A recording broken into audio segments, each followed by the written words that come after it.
Jadi serupa juga orang lelaki. Ada yang biasa-biasa, ada yang cerdik. Orang perempuan pun sama juga. Ada yang biasa-biasa, ada perempuan yang cerdik. Maka antara sifat cerdik ini, kalau dia rasa tak berapa jelas, tak berapa dia nak faham, dia ajukan soalan. Jangan bila kita kata siapa yang rajin duk tanya, maka dia ni tak cerdik. Tak. Salah satu tanda cerdik, bertanya.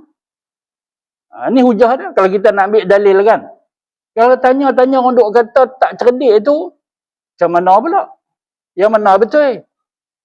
Tanya cerdik ke? Tanya tu tanda tak cerdik. Jadi kita ambil hadis ni sebagai satu dalil. Tanya juga bermaksud orang tu cerdik. Tapi tengok juga soalan dia macam mana. Kan? Nak kata cerdik tak cerdik. Kalau dia tanya luar daripada tajuk, yang tu faham-faham lah. Kan? Faham-faham.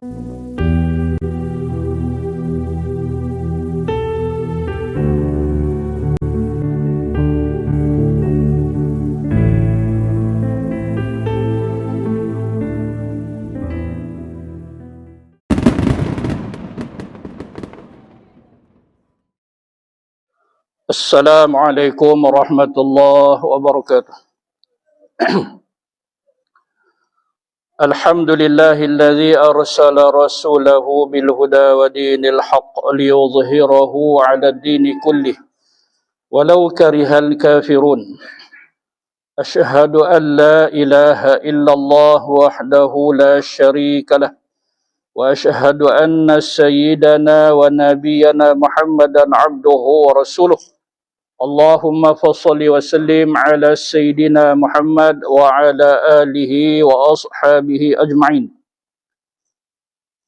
Rabbi syrah li sadri wa yassir li amri wa hlul 'uqdatam min lisani yafqahu qawli wa la hawla wa la quwwata illa billahil 'aliyyil 'azim.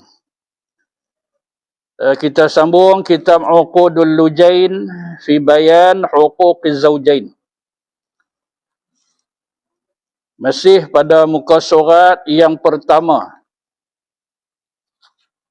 Kita ambil perenggan yang seterusnya pada ayat yang berbunyi seterusnya. Bahasa Arab dia kata amma ba'du, seterusnya. Maka inilah suatu muhimmah. Yang dimaksudkan dengan muhimmah iaitu tugas atau suatu yang perlu kita lakukan. Yang ditakuti atas kaum perempuan yang bersuami. Jadi kitab kita ini akan membahaskan tentang peraturan rumah tangga Islam. Bukan sahaja yang ditakuti oleh kaum perempuan, bahkan juga kaum lelaki. Sebab perkahwinan bukan seorang-seorang. Dia kena ada seorang lagi. Yang ada perkataan tersebut sebagai isteri, sudah tentu dia ada suami. Jadi bila kata perempuan, ada lelaki. Lelaki yang dimasukkan di sini iaitu suami.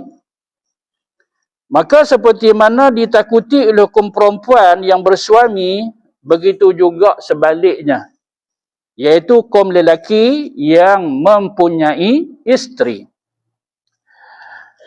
Iaitu mengerjakan pekerjaan yang dengannya ia menjadi derhaka terhadap suaminya. Terutama para isteri. Sebab apa? Sebab isteri ini senang sangat boleh berlaku derhaka ke atasnya. Perempuan ni mudah berlaku derhaka. Oleh kerana itu, maka banyak perbahasan dalam kitab ini menjuruskan kepada kaum perempuan atau para isteri. Hati-hati supaya jangan terjebak dengan satu yang disebut sebagai nusyuz. Bahasa Arab dan bahasa kita sebut sebagai derhaka. Maka wajiblah ke atas sekalian perempuan tersebut, maksudnya perempuan tersebut itu para isteri, belajar dan mengetahui hukumnya sebelum bergelar sebagai isteri. Maka sebelum itu wajib dia belajar, kena tahu sungguh-sungguh hal ehwal berkaitan rumah tangga. Dia kena tahu sungguh-sungguh hukum, peraturan, apa perlu dia buat, apa perlu dia tidak boleh buat. Orang perempuan ni, khususnya, kalau kita orang perempuan saja, orang lelaki pun. Tapi oleh kerana perempuan ni boleh sangat berlaku derhaka, mereka lebih utama untuk mengetahui hal ehwal rumah tangga. Supaya terpelihara segala amalannya yang berkebajikan. Supaya apa yang dia buat dalam bentuk amal soleh kebajikan, ianya kekal sehingga ke habis hayat, sampai ke habis umur dia, sehingga dia dapat mengecapi nikmat amal soleh atau kebajikan dia itu. Kalau tidak, ia boleh terhapus dengan mudah apabila seorang isteri itu berlaku derhaka dan beroleh manfaat dirinya daripada amalannya itu di akhirat nanti. Dunia, dia dapat habuan kebajikan yang dia buat, apatah lagi di akhirat. Dan bagi perempuan yang menderhakai suaminya di dunia ini, kelaknya akan menanggung beberapa siksaan. Apabila berlaku derhaka, maka janjian siksa azab daripada Allah Ta'ala yang sedang menanti mereka pada hari akhirat. Kecuali setelah berlaku derhaka, maka ia kembali bertaubat kepada Allah, minta semula restu redha suami dia, tetapi kekal derhaka itu sampai ke habis hayat dia, maka inilah yang akan berlaku di laknat dunia dan juga akhirat. Maka pada hari itu sangatlah menyesal sekalian perempuan tersebut. Perempuan yang mana? Perempuan yang berlaku derhaka terhadap suaminya. Baik, tuan-tuan yang dirahmati Allah sekalian. Sebuah riwayat daripada Abdullah bin Umar radhiyallahu anhuma. Sabda Nabi SAW. Hadis ini kita jadikan dia sebagai pemenuh kata, sebagai penjagaan kepada kita, terutamanya orang perempuan, sebab hadis yang saya nak baca ini berkaitan dengan wanita, iaitu para isteri.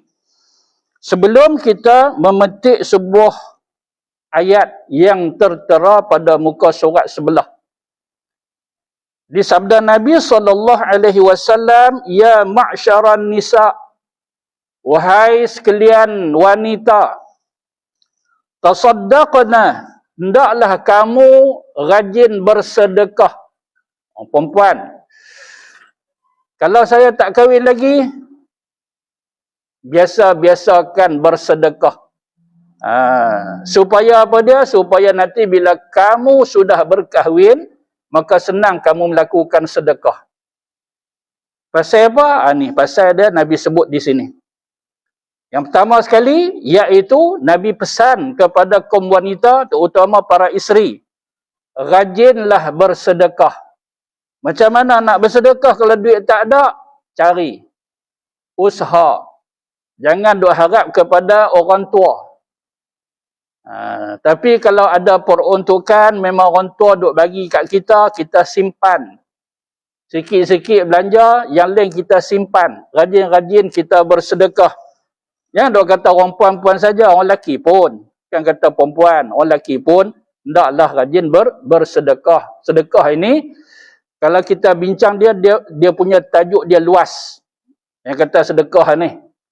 Sehingga Allah Ta'ala utuskan malaikat untuk berdoa kebaikan dan juga berdoa kejahatan yang berkaitan dengan sedekah. Kalau siapa yang rajin bersedekah, insya-Allah rezekinya murah, berlipat kali ganda, ada gantian semula.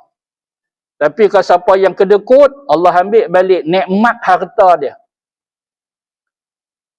Seperti hadis yang masyhur yang disebut, ada setengah yang kata itu adalah sedekah subuh. Padahal tak, bukan sedekah subuh. Ada hadis yang lain yang seumpama itu, belah petang pun malaikat itu seru dengan seruan yang serupa. Ya Allah, mereka yang dermawan, gantikan semula wang ringgit yang mereka keluarkan. Bagi mereka yang kedekut, bagi mereka yang bakhil, maka ambil balik. Ambil balik rezeki kamu yang kamu serah kepada mereka itu. Jadi tuan-tuan yang dirahmati Allah sekalian, berkaitan sedekah umum, orang lelaki pun, orang perempuan pun sekali dituntut bersedekah. Adapun dalam hadis ini, dia tertumpu kepada wanita. Jadi sebab itu Nabi sebut di awal hadis ini, ya ma'syaran nisa, wahai sekalian wanita, maka hendaklah kamu bersedekah. Fa inni, tapi sebelum tu, ni hadis ni tuan-tuan, ada yang baca sekerat tu. Ada yang baca sekerat tu, tapi bila saya merujuk, sama ada dalam riwayat Imam Muslim, juga dalam riwayat Ibnu Majah, dia ada perkataan yang terlepas pandang. Jadi saya nak baca penuh. Ya ma'syaran nisa tasaddaqna wa aksirnal istighfar. Ada dua perkara yang Nabi sebut di sini. Apa dia? Perbanyakkan sedekah dan perbanyakkan beristighfar. Khusus kaum wanita. Maka perbanyakkan juga istighfar selain daripada banyak bersedekah. Istighfar senang saja, astaghfirullah. Yang tadi kita buat lepas sembahyang, itu adalah wirid sempena apa? Sempena solat. Azkar ba'das solat. Maksud zikir-zikir lepas daripada sembahyang. Tapi yang maksud di sini, bukan sahaja setelah solat, di mana sahaja. Pada waktu apa pun, perbanyakkan istighfar. Waktu tak boleh nak bersuara, maka sambung dengan hati. Maksud kita duduk dalam tandas, tempat bernajis seumpamanya, jaga kemuliaan lafaz Allah itu. Maka sebut di hati di waktu itu. Perbanyakkan istighfar. Fa inni ra'aitukunna aksara ahlin nar. Karena sungguhnya aku melihat kamu semua, masuk kaum wanita, paling ramai menjadi penghuni neraka. Menjadi penghuni neraka paling ramai seperti kaum perempuan. Jadi nak selamat tu macam mana? Nak selamat, Nabi sebut awal tadi. Perbanyakkan sedekah dan perbanyakkan beristighfar. Faqalat imra'atun minhunna jazlatun. Maka selepas Nabi sebut macam tu, lepas Nabi kata, ramai kalangan kaum wanita dalam neraka, tiba satu perempuan. Dia berkata kepada Nabi, perempuan ni kalangan wanita-wanita yang ramai di hadapan Nabi, jazlatun. Apa maksud jazlatun? Jazlatun maksudnya zatu aqlin, cerdik. Satu perempuan daripada kalangan perempuan yang ramai, perempuan ni jazlah. Apa maksud jazlah? Zatu aqlin wa ra'yin. Perempuan yang cerdik. Jadi serupa juga orang lelaki. Ada yang biasa-biasa, ada yang cerdik. Orang perempuan pun sama juga. Ada yang biasa-biasa, ada perempuan yang cerdik. Maka antara sifat cerdik ini, kalau dia rasa tak berapa jelas, tak berapa dia nak faham, dia ajukan soalan. Jangan bila kita kata siapa yang rajin duk tanya, maka dia ni tak cerdik. Tak. Salah satu tanda cerdik, bertanya. Ni hujah dia kalau kita nak ambil dalil kan. Kalau tanya-tanya orang duk kata tak cerdik itu, macam mana pula? Yang mana betul? tanya cerdik ke, tanya tu tanda tak cerdik. Jadi kita ambil hadis ni sebagai satu dalil, tanya juga bermaksud orang tu cerdik. Tapi tengok juga soalan dia macam mana. Kan? Nak kata cerdik tak cerdik, kalau dia tanya luar daripada tajuk, yang tu faham-faham lah. Contoh dia kan, kita duk kuliah ni, elok-elok ni, tiba dia angkat tangan, dia tanya, weh cerdik, nanti dulu. Awal sangat nak kata cerdik, nanti dulu. Dengar soalan dia. Dia soal, dia kata, Ustaz, kat luar hujan Ustaz, berapa titik turun dah? Nampak? Itu contoh dia. Belah mana ni? Cerdik ke tak? Macam tu lah. Baik. Tapi soalan perempuan ni kita dengar.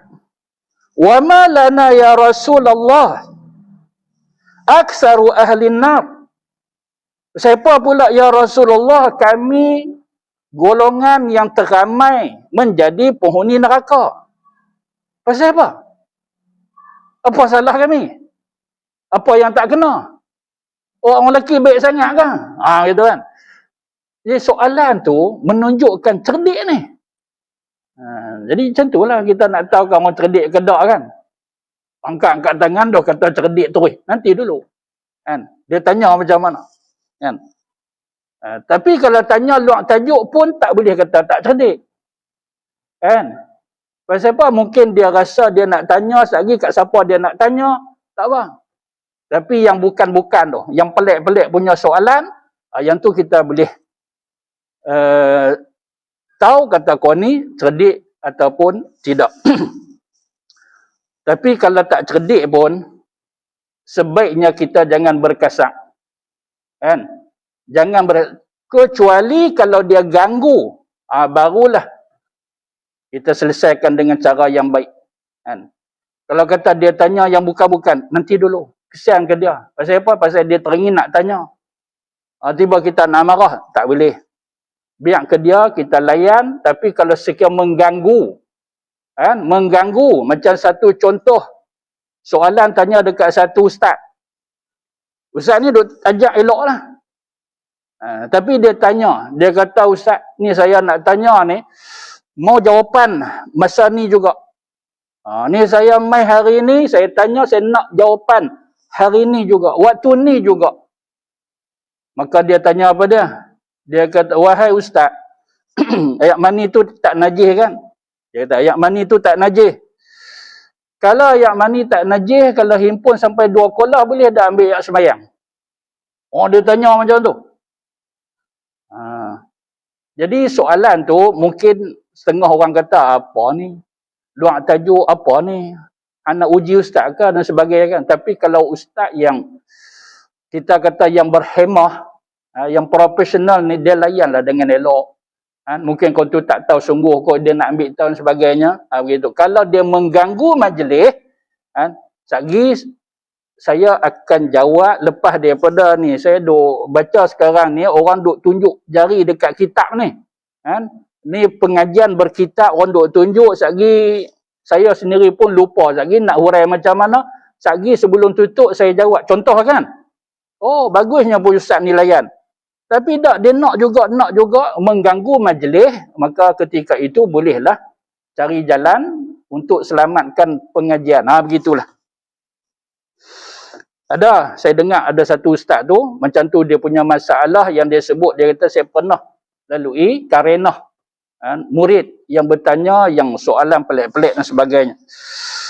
Tapi mai dengan Imam Abu Hanifah, tuan-tuan, Imam Abu Hanifah, soalan pernah diajukan kepada dia, Imam, kita buka puasa apabila terbenam matahari kan? Terbenam matahari kita buka puasa. Kalau matahari tak terbenam macam mana? Dia tak mau. Rasa hari ni dia tak mau nak masuk. Dia tak terbenam. Nampak? Jadi soalan itu adalah soalan yang dianggap sebagai bodoh. Kan?